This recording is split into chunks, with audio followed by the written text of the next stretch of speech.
আসসালামু আলাইকুম, শুভ দুপুর। আশা করি সবাই ভালো আছেন। মুসাফিরের পক্ষ থেকে সকলকে জানাই রক্তিম শুভেচ্ছা ও ভালোবাসা।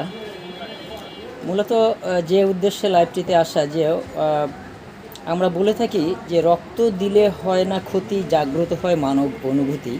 আর এই রক্তের কথা বললে অনেকে একটু দ্বিধাদ্বন্দ্ব করেন বা রক্তের পোস্ট দেখলে স্ক্রল করে এড়িয়ে যান, কিন্তু আবারই আপনার পরিবার পরিজনের কারো রক্তের প্রয়োজনে আপনারাই আমাদেরকে মেসেজ করে থাকেন।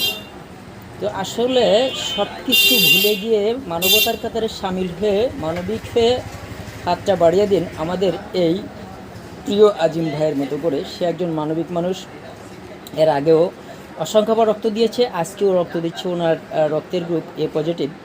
আমরা সকলে ভাইকে তার জন্য প্রাণ খুলে দোয়া করব। তা আমি একটু জানতে চাই আজিম ভাইয়ের কাছ থেকে, আপনি যে এর আগে কয়েকবার রক্ত দিয়েছেন, তখন কোনো সমস্যা হয়েছিল ভাই? জি না, আমি আগে পরে কয়েকবার রক্ত দিছি এবং আমার রক্ত দিলে আমার নিজের মনের কাছে অনেক ভালো লাগে। এবং আমি দেখছি রক্ত দেওয়ার পরে আমার মন মানসিকতা, ইভেন আমার শরীর আগের থেকে অনেক আমি খুব ভালো ফিল করি আর কি।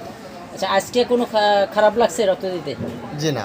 আগামী থেকে আর রক্ত দেওয়ার ইচ্ছা আছে? ইনশাল্লাহ, আল্লাহ যতদিন বাঁচায় রাখে এবং যতদিন দেওয়ার থাকে টাইম থাকে, ততদিন আমি ইনশাল্লাহ। ধন্যবাদ। আসলে এই ভিডিওটা করার একটাই উদ্দেশ্য যে আপনারা যারা মনে মনে একটু কনফিউজ থাকেন যে ব্লাড দিলে কোনো ক্ষতি হয় কি না, আসলে রক্ত দিলে হয় না ক্ষতি, জাগ্রত হয় মানব অনুভূতি। আর সেই মানব অনুভূতির জায়গা থেকেই মূলত আজকে আমাদের আজিম ভাই ছুটে এসেছে একজন ক্যান্সারে আক্রান্ত